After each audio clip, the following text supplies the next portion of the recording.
Hello, everybody. Chris Fluke here. The Chris Fluke Podcast is back in action. I hope you're ready for it. So we are here in Hellertown, Pennsylvania at Cornerstone Farm. I just happened to, during this whole pandemic, I decided it might be time to start working on some of my long-term goals. And long-term was we have a 10-acre horse farm here. We have a barn, and I wanted to renovate it Rocky Balboa style when he was training in Russia. I wanted to move my gym home to this barn, and it's been a crazy amount of work. You know, phase one was just clearing this stuff out. There was stuff from the 1800s in here, old hay, bird poop, bat poop, gross stuff everywhere, old windows, old barn doors. The list goes on. Dust, dirt, grime for hundreds of years, all built up into this place. So that was phase one. Phase two, get this place usable, right? And I'm sitting on one of our sides here. We got a nice level space. Got this wonderful stone wall behind me here that I will be using for my backdrop for this podcast. So in the past, man, this podcast, I wanted it to be something, I tried a few different ideas, and as it came down to it here, I really just wasn't excited about doing them anymore. So what we're going to do here is I'm going solo for a little bit here, and I'm going to give this thing, I take in a bunch of content. I'm like, man, I talk to people at the gym. I put it out in the Weekly Word, which is a weekly newsletter that you could pick up at chrisfluke.net. Check it out. So basically, I'm reading books. I'm taking in content. I'm watching stuff. I'm doing whatever, and I'm sharing it with people in here. We're having good dialogue, good conversation, which led me to say, why don't I just share this information in a podcast? And this year is a good year for it, as I set a New Year's resolution, which has two parts. Part one, don't buy a book. All right, it might sound crazy, but I got a bunch of books on the Kindle. I got a bunch of books on my shelf that I need to dive into. So I'm going to tackle all those books. Part two of that, read or listen to a book a week. That's 52 books over 52 weeks. And with that information from the books, we will be taking pages of notes. From those pages of notes, we will be condensing that into a usable format that hopefully you could apply and maybe take one or two. So I'm bringing 7, 8, 9, 10, 15 things into an outline form, and hopefully one or two of those things you could take and apply into your life. And this first book, I think, is going to be a perfect one for the beginning of the year here. We're already over 10 days in to January. A lot of resolutions are probably broke. This book here called Lean Made Simple might be able to get you back on task here and give you some simple steps to follow. They're not easy. Simple does not mean easy, but it could break things down to you in the most basic things. And if you follow the rules outlined, all you have to do, just like when you go to work, your boss wants you to show up and do the job that needs to be done. This program is going to be your boss for the next month, all right? You need to just show up, follow it, don't question it, give it a good chance, and test out the results. Test, assess, reassess, whatever it may be. But you got to give it 28 straight days, all right? And you got to stay on the task. So, like I said earlier, I love the simple things in life.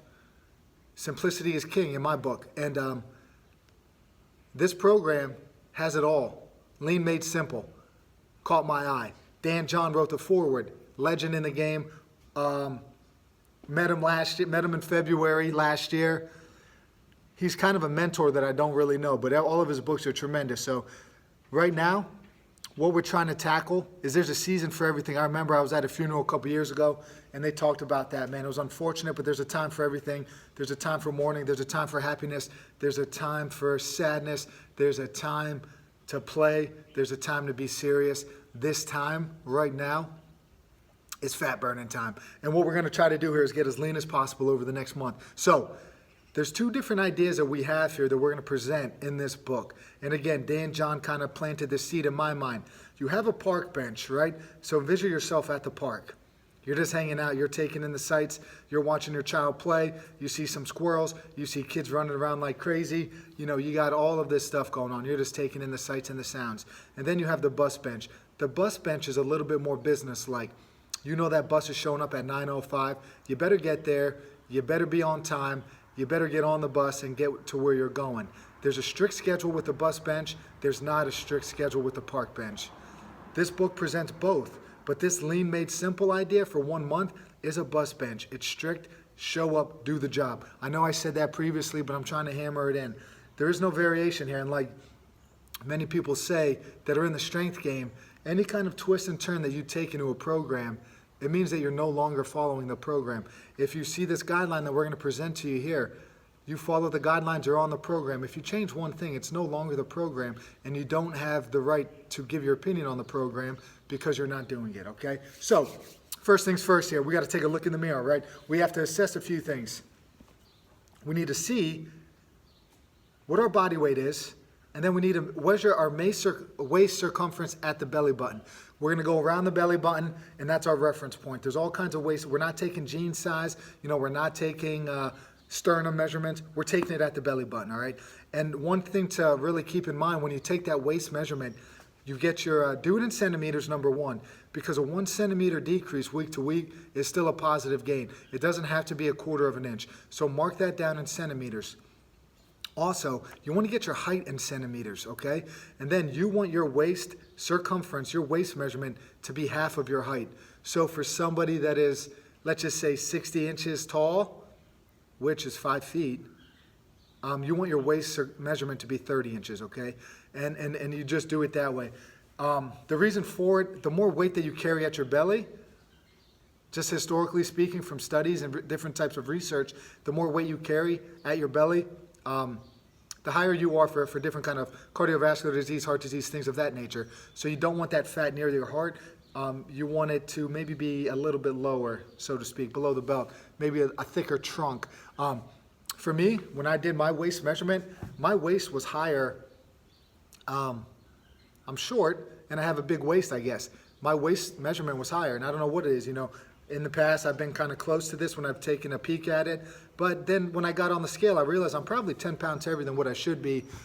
You get some circumference going outward, going backwards. If you could just trim down a little bit here and there, you're probably going to get down to where you need to be and find the sweet spot. So basically what I'm getting at here, don't be, you can be discouraged, I guess, but don't let it deter you from moving forward. Some, like myself, I saw it, eye-opening. I'm like, I got to get on this thing here a little bit. And I started to read this book, started to follow the principles, and we're going to start chipping away at that thing here. We're going to get the body weight down, and we're going to get the waist measurement down, all right? Because unfortunately, at my age, at the tender age of 35, I don't think I'm going to be getting taller anytime soon. So I have to shift my focus to trimming down the waist, okay? Again, it happens to all of us. Now, when we move to this program here, there's also some strength standards, okay? And as we look into this here, it could be this could be just as eye-opening as the waist measurement for some of us, right? Because these strength standards, if you've never been in the gym, you're not going to accomplish these strength standards unless you've got a great genetic ability here. For women, so these strength standards for women, the exercise would be a hip thrust where you rest a barbell. Just look it up online. I'm not going to give you a demo right now. The barbell rests across your waist, kind of on your hip crease. Your shoulders are on a bench. You squeeze your butt, lift your hips up with the bar there. Women, 1.5 times body weight. So if you weigh 150, you should be able to hip thrust 225 for 10. That is hard. Single arm overhead press with no weight. Women, 1/3 of your body weight, okay? If you weigh 150, they want you pressing a 50-pounder with strict form. Again, not easy. 3 pull-ups, ladies. Very hard. Very, very hard. That's going to take a lot of practice, but that's what we're working on. Once we start whittling away with this body weight and we get more lean, more compact with muscle, we're going to be able to accomplish some pull-ups. 3 full extension ab wheels. Again, not easy. All right, the ab wheel is the ultimate complement to those pull-ups. The pull-ups are building a lot of posterior strength. This ab wheel is working the anterior. So the whole midsection into the hip flexors, that's where you're going to feel it. If you could get 3 full extension ab wheels in, where your belly, nose, however you want to word it, get almost lightly touches the ground. Let's say not your belly. Let's go more with the nose. Your nose lightly touches the ground, arms fully extended, no back pain. You're a strong individual, all right? Men, 1.5 times body weight in the hip thrust. If you're a 200-pound dude, you should be able to hip thrust 300 for 10. This exercise itself, I haven't dabbled with too much myself. I have to be honest with you up front. I will be addressing it very soon. Half of your body weight in a single arm press. Again, guys, if you're a 200-pounder, you got to get 100 pounds up over your head. That is an incredible sign of strength. Pull-ups, 10 pull-ups.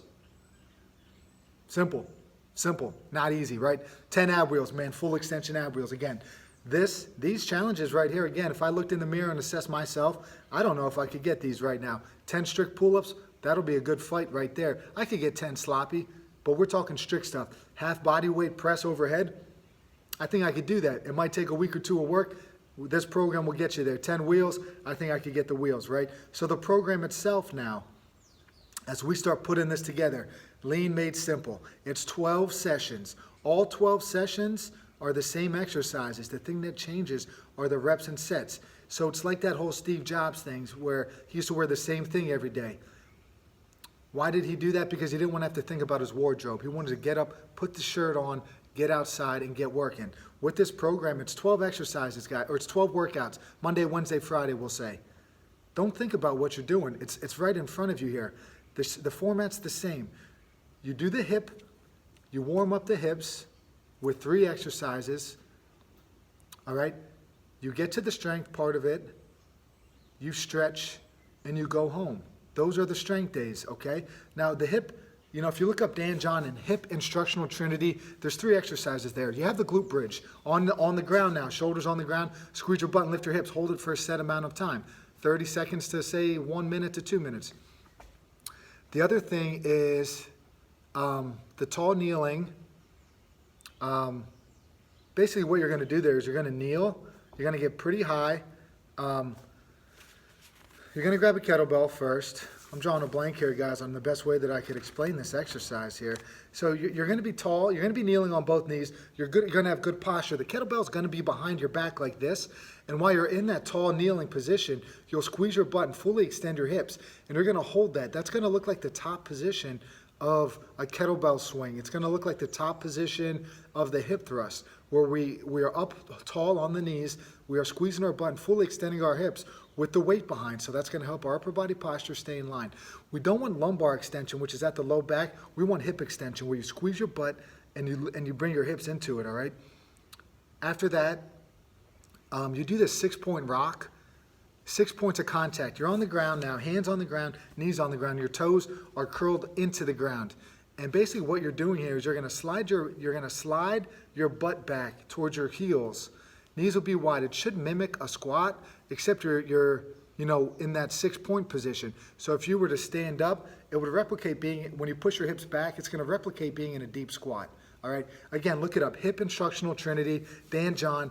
It is glute bridge for time, tall kneeling hip flexor, and the 6-point rock, basically. Hip Instructional Trinity, all right? After that, we get to the workout itself. Now, like I said, you do 3 sets of this stuff, all right? For the hip thrust, you're going to do 10, 15, 25. That's your rep scheme as we move through here. Single arm presses, you know, the stuff's going to vary, the reps vary, right? You might do 1, 2, 3 in between sets of your hip thrust. So again, it would look like this. 10 thrusts, 1 press. 15 thrusts, 2 presses. 25 thrusts, 3 presses. That's 1 round. You do that for 3 total rounds in workout 1, okay? Make a note, write it down. If that's easy, you do the same weights for workout 2, except you do 4 rounds of it. If that's easy, you do the same weights for 5 rounds. If that's workout 3. If that's easy, for workout 4, you add weight and you start all over again. All right? So basically, workout 1 would be 3 rounds. Workout 2, which is Wednesday, 4, if you could do it. Friday would be 5. If you were able to complete that with ease, you go up and wait for the next week, okay? I hope that makes sense. After you do that part of it, we are going to work on the pull-up and we're going to work on the ab wheel, okay? With the pull-ups, if you're at 0 reps right now, which is a lot of us, okay? The pull-up is very tough, and it needs a lot of work, and it needs hard work. It needs, deliberate work, real practice. If you can't get a pull-up, this is what you do. You master the bottom. So all you do is you hang with straight arms for 30 seconds, and then you do some ab wheels, all right? Maybe you start with, partial range of motion on the ab wheel for anywhere from 3 to 10 reps. Then you go back and you do the hangs again. If you could get 30 seconds for every set, then you move on to the next step, okay? So you're going to be doing your pull-ups and you're going to be doing your ab wheels. Say workout 2, you got the hangs down, you did 4 sets of 30, all right, which is 2 minutes of work. Great job. Now you're going to try to master the top, okay? Which I think in this situation, we switch to the chin-up grip and we use a stool.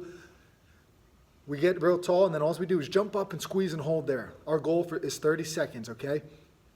If you get it in one shot of 30 seconds, which is very hard, you are going to be good there, and we're going to be able to progress. If not, I would take the same approach that you did. You try to get to 30 seconds in the least amount of sets possible. For some of us, it might be 10 sets of 3 seconds. For others, we might be able to do 5 sets of 6 seconds. But you get to 30 seconds in the least amount of sets possible. When you're able to do it in one set, thumbs up to you. You did a great job. If you need more work, take more work here. Instead of, if you do, maybe you do 5 sets of 10 seconds. So that's 50 seconds, right? It goes over the 30, but you're building a little bit more endurance, a little bit more grip endurance. That eventually that's going to help you get to that 30 seconds in one shot. So that's your goal there. If you get to that, then we start to master the eccentric. I just put a video out on this stuff on Instagram, guys. So check it out at cornerstone.fit. I give you a more detailed explanation of it.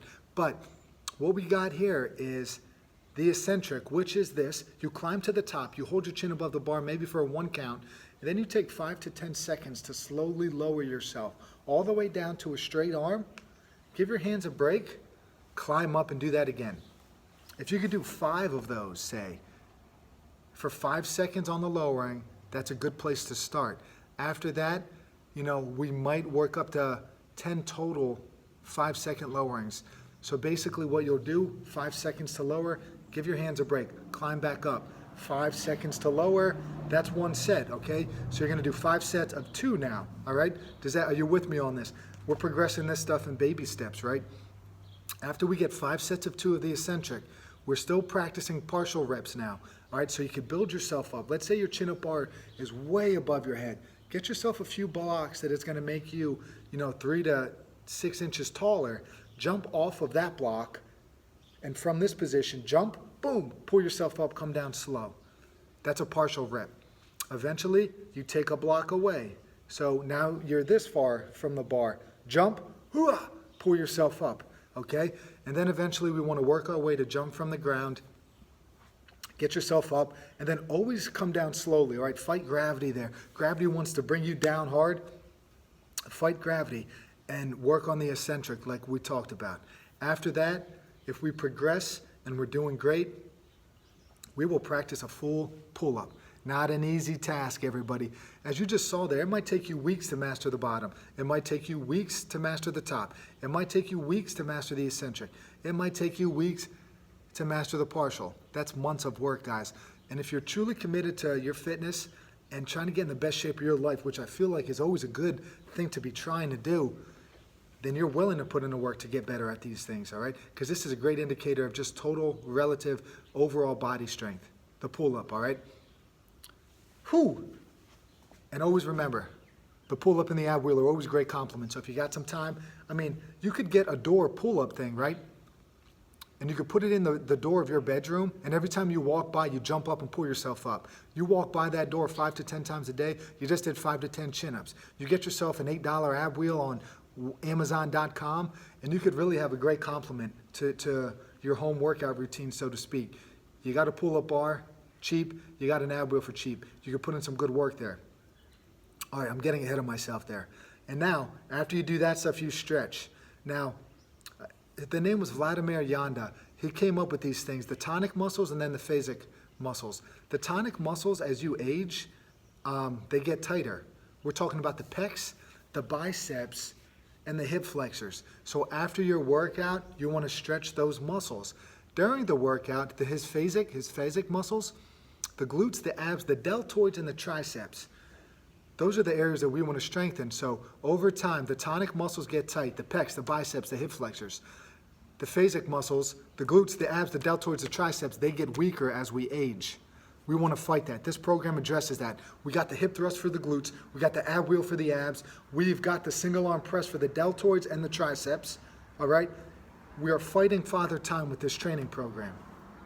Again, any questions, just message me directly. We've got the strength days figured out now. So now we move on to the conditioning days, okay? What are we doing on these days? On the off days, right? We're not going to do this stuff So we're not going to be doing intervals after our strength training stuff. Let's focus on strength one day. The next day we do some conditioning. Now you got 30 minutes to work here, right? We could play a little bit here. You could row, you could bike, you could run, you could swim, you could jump rope, whatever it may be. A basic standard for this, 2 minutes of work, 2 minutes of break. Always keep that 1-to-1 work to rest ratio. So 2 minutes on, 2 minutes off. Repeat that, anywhere from, so that's 4 total minutes of work. Repeat that anywhere from say 4 to 7 times, right? Let's not exceed 30 minutes with our work on the conditioning because we want to go hard. If I could exceed 30 minutes, my work interval is probably not hard enough. So that 2 minutes that I'm on, I gotta go hard. So it's 2 minutes of hell, take a 2-minute break. And if you only got one of those in you on day one, that's fine. Next time, try to go more. Cut the interval down if you need to. Do whatever you got to do. Go 1 on, 1 off. Try to get moving on. It's on and off, on and off, on and off. Try to really stress the system a little bit with that. Don't ever exceed 30 minutes with your intervals. All right, because if you do exceed 30 minutes, one, it could be not hard enough, like I said earlier, or you might overtax the system and you might not be able to recover appropriately. So it's kind of like that, it's just bang for your buck, guys. Lean made simple is getting in, working hard, getting out, and then getting a full recovery so the next day I could show up and put in good solid work. So these intervals, maybe do them 2 to 3 days a week. So maybe a Tuesday, Thursday, Saturday, or maybe do them Sunday, Tuesday, Thursday, whatever it may be. 2 to 3 days of intervals, it's great. All right. Another way that we're going to condition here is what legendary track and field coach recommends for his track sprinters. It's a 10-minute walk test. I've been messing around with this myself in the mornings. I do this as my warm-up on the lifting days, all right? So again, Chris Fluck here, not following the rules, not following the program, so to speak. Shame on me, I get it. I'm going 10 minutes. You walk as far as you can in 10 minutes, and then you just walk back. I use that as my warm-up, right? So what am I doing? You start very, very, very slow. I get up to the road here. I take a 10-minute stroll on Monday. Wednesday, I go a little bit further. Friday, I go a little bit further. Now I'm in week 2 of this. I did it yesterday. I'm moving a little bit further now, but now this interval stuff's getting harder. I got to watch the clock a little bit here. I'm like, oh crap, I got 2 minutes to go. I better kick it into gear. And at the end of this month here, at the end of January, I think I'm gonna be moving like this, looking like a maniac, because you can't jog, you can't run, you got to walk, all right? And it's super inefficient, which is the added benefit, because inefficient exercise is what boosts fat loss, basically. So if you do the stuff that you're good at over and over again, it might not challenge you the same way that you do some uneven, some odd, some inefficient stuff would. So when you're walking as fast as humanly possible, you don't really do that often, right? So you're going to be inefficient at it, which is going to require more calorie burn as you try to get going there. It's inefficient. You're not good at it. Your brain's figuring out what's going on. Your body's working in ways it's never worked before. That is really good for fat loss. So Chris Fluck recommendation, do the 10-minute walk test before the strength days. All right, so then you're busting your butt to get 10 minutes. It's going to warm you up, and I'm doing it on these cold weather days here in Pennsylvania. And it's all good. I'm coming into the gym. I'm working out. It's pretty seamless, all right? That's how I recommend it. Barry Ross, track coach, athletes like Allison Felix, one of the best females. She's been in the game for a long time. He works with her. Barry Ross, 10-minute walk test, okay? That's part of the program, all right? So here we are. Let's review. Weight room. Say it's Monday, Wednesday, Friday. You start with the 10-minute walk test. You do the hip instructional training, all right? Or Trinity, sorry. Look it up. Dan John's got it. And then you start the strength work, all right? It's hip thrusts and single arm presses, and then it's a superset of pull-ups and ab wheels. After that, you stretch the muscles that are tight. Your pecs, your biceps, your hip flexors. Got it. On your conditioning days, you could row, bike, run, swim, jump rope, whatever it may be, to get your heart rate elevated. You do a 1-to-1 work to rest interval. 1 minute on, 1 minute off. 2 minutes on, 2 minutes off. Whatever it may be. Don't exceed 30 minutes. Go hard. Get in, get out, put in some good work. Remember, we don't want to exceed 30 for 2 reasons. One, if we can go longer than 30, it means our work interval is probably not hard enough. I want to be gasping for air when I'm on. All right? Number 2, it could affect our recovery, which would affect our next day's workout, which is going to affect our overall fat loss burn over the course of time. All right? That's the gym stuff. Now we're going to get to the diet side of things, which, of course, remember, I'm just a guy reading a book and sharing information with you. I follow some of these principles myself. It might not work for everybody, but feel free to give it a shot. And if you're concerned about anything, talk to your talk to your doctors about it. Talk to people that know you. If you got some blood sugar issues, some of this stuff might not work for you, or maybe it works and changes your life. So we got to be careful with everything that we do. And if you have any concern, ask somebody that knows a little bit more about it than yourself or myself even. So here's the diet. You already got your body weight, right? You multiply your body weight by 12. All right, my math is going to be terrible here, but let's just say you weigh 200 pounds. You will multiply that by 12, which is going to put you at 2,400 calories for the day. All right, you multiply that number by 7. That is your weekly calorie total. 2,400 by 7 if you're a 200 pounder. All right, are you with me there? Now, every Monday you check your waist in centimeters and you check your body weight. If you're not seeing a negative, if you're not losing anything, remember, it's once a week, not every day. You will decrease your calories by 200, all right? So your 2,400 calories a day for a 200 pounder becomes 2,200 calories, okay? So if you don't see a decrease in your waist circumference or your body weight, decrease 200. Now, how are we going to see a decrease? How are we going to lose body weight? 2 ideas here. Wake up. Slade Jones recommends a 5-hour fast to start the day. So what would you do? Maybe you wake up, maybe you get out the door and you start working out, okay? Maybe you get back in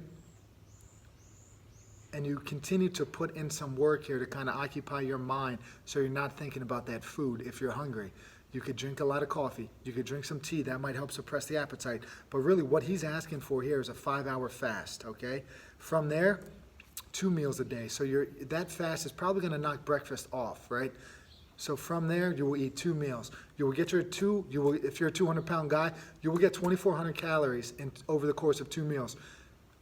It can be easy depending on what you're eating. If they're calorie-dense food, you could get there pretty quick. Ideal situation here, guys and girls, you want to eat good, healthy foods, right? So, a bag of M&Ms could really put a mark on your calorie total for the day. You want to eat some high quality stuff so you can consume more, so you could recover, so you could feel better, so you could work harder, so you could lose more of body fat and keep moving in the right direction, okay? So basically with the diet, body weight by 12, okay? Multiply your body weight by 12, that's your daily total. You multiply that number by 7, that's your weekly total. That is the big number, the weekly total, right? The day-to-day stuff, there's going to be fluctuations, but at the end of the week, you want to make sure you're on, all right? Slade Jones recommends a 5-hour fast. Slade Jones recommends 2 meals a day. If you don't see any change in your waist circumference or your body weight, reduce 200 calories.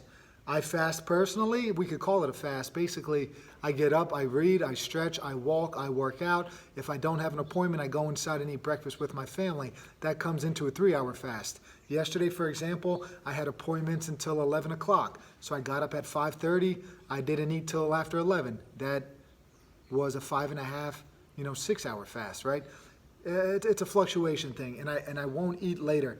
Basically, my big concern is you want to have an eating window, all right?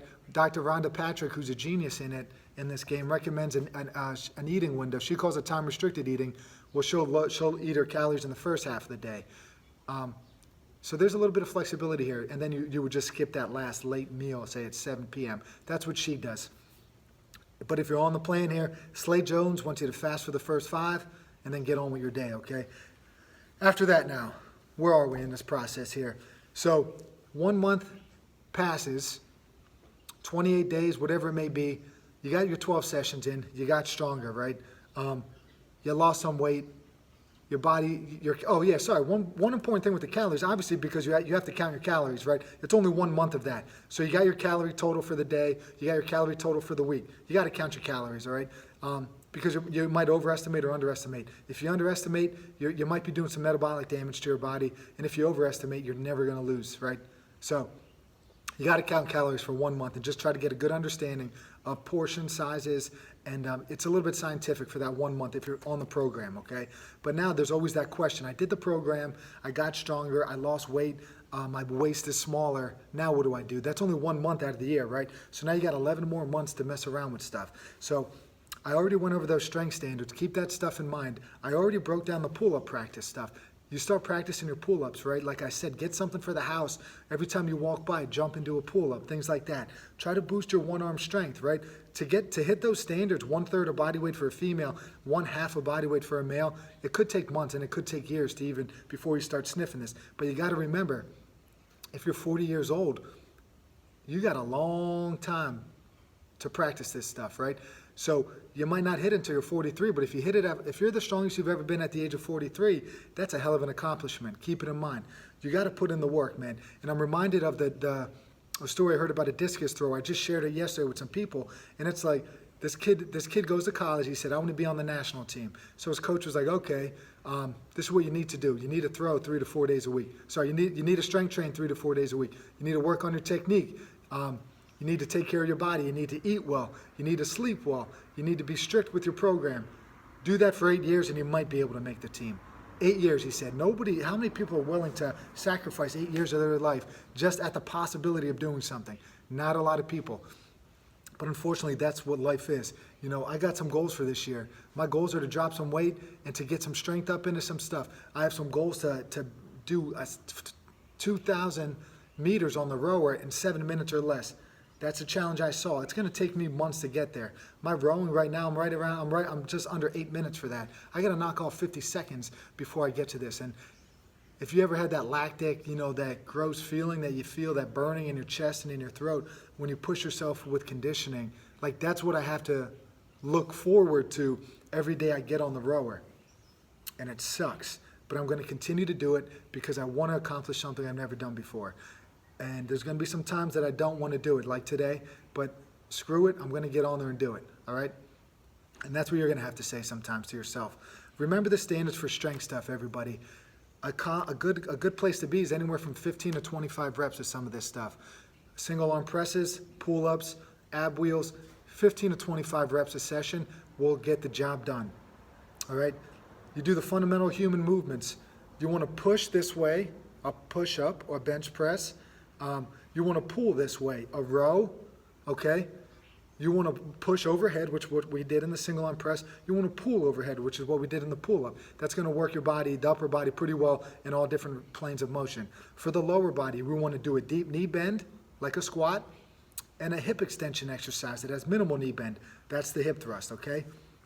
You want to do that stuff. A push, a pull, a squat, a hinge, and then after you do those 4 things, do whatever the hell you want. And you could substitute different exercises. For your pushes, Monday you could do bench press. Wednesday you could do a 1-arm press overhead. Friday you could do a push-up. Right? You got some variety built in there. For the lower body, Monday you could do a goblet squat. Wednesday you could do a split squat. Friday you could do a reverse lunge. All right? You got some variation built in there. You get the idea, I hope. Now the diet, after the program, right, we still want to take our walks. We don't have to do the 10-minute walk test all the time. So the program ends, I'm staying on top of those strength standards. I'm going to take my daily walks, 30 minutes, whatever. Find a little loop around your house. Wake up, get your shoes on, and just go. Don't spend a lot of time thinking about it. That's my recommendation anyway. Maybe once a week you take a long one, 60-minute or something like that, double your loop, whatever you may be. For the diet, like I said earlier, 2 meals a day, eat with others. There was a study that Slade Jones cites in this book. Less than 1 in every 5 days, families eat together. All right, that's kind of crazy. 1 in 5 meals are eaten in a car. That's not good. Eat with others. Eat 2 meals a day. Eat with your family. Enjoy the meals. Have some laughs. Try some different foods. Get some new vegetables. Go to the store and have a little fun with what you pick up. Sleep. We want to recover. This goes for the program and this goes for every day in life. Find a routine for yourself. Take a shower, drink some tea, maybe some zinc and magnesium. These are things I like to do. Warm shower kind of gets the system slowly getting ready for bed. Avoid naps greater than 30 minutes. Figure out what time you're going to wake up. So if it's 6 a.m. for you, try to be in bed, try to get yourself in bed around 9 p.m. That's going to give you 9 hours in bed, okay? You're not going to sleep for 9 hours, but you're going to be in bed for 9, and hopefully at some point you could fall asleep in 10 to 30 or 45 minutes, that you're still going to get around 8 hours of sleep. 7 would be the minimum that they recommend, but if you give yourself 8 to 9 hours in bed, you're probably going to get 7 hours, all right? That's the goal. Lastly, during this whole process, continue to stretch and also continue to maintain a healthy lifestyle. You're already walking, go out and have some fun, have some adventures with your friends, family, whatever it may be. Lean Made Simple, guys, that's the program. Pick it up, man. It's a quick read. It's 150 pages. It's got some good ideas in it. I'm about I stole some of these ideas. I'm not following them all because I'm finishing up another program for my strength days. But on the other days, I'm following these principles and I'm getting some results, which is cool. Because like I said, in the wintertime, I pack on extra. I'm like plus 10 right now. I'm trying to whittle away a little bit, trying to get that waist circumference down to where it needs to be, because I'm 5'8" and I need to get my waist down, all right? So lastly, I'll share a story that they kind of finished up in the book here. A bunch of kids are out there in the woods, hiking, having a little bit of an adventure, and they come across a treasure map that was left there by a pirate. So they pick up the treasure map, and they start following it. They go to this spot, then that spot, and they're following it. They get to where it's supposed to be, where the big gold, where all the gold is and all that. And as they get there, they look and they just find a note, and it's from the pirate who left it there. He said, "Hey guys, I'm sorry, man. I needed this gold to build a new pirate ship. Thanks for checking it. Thanks for coming, though." So these kids had a choice to make. They could be disappointed by things that happened in their life. They could be disappointed that there's no gold at the end of the tunnel, but really life's not about these material things. Life's not about these extrinsic things. These kids got one hell of an adventure with each other. They made some new friends. They got to explore the world as they went on this hunt for the treasure, okay? And that's kind of what life is all about. It's getting out there and it's experiencing new things, and it's having fun while doing so, and hopefully you make some friends in the process, and we don't get all caught up with these the lavish things in life, and we just kind of keep it simple, like the title says, all right? Hope you guys enjoyed this podcast. Chris Wood Podcast is back. I'm hoping to put out a few of these a week. Not a week, a few of these a month, all right, as I tackle some new books. Now, the next book that we're going to be looking at here, man, it's called Apollo's Arrows by Nicholas Christakis. It looks at epidemics, it looks at plagues, and it looks how COVID-19 follows what has happened. Like they say, history's doomed to repeat itself sometimes, and it's almost happening right now again. So, Apollo's Arrow, Nicholas Christakis. Read it if you want to, so when you follow, you can have some questions. This might be my way to have my own little virtual book club, guys. All right, hope you guys enjoyed this. Peace.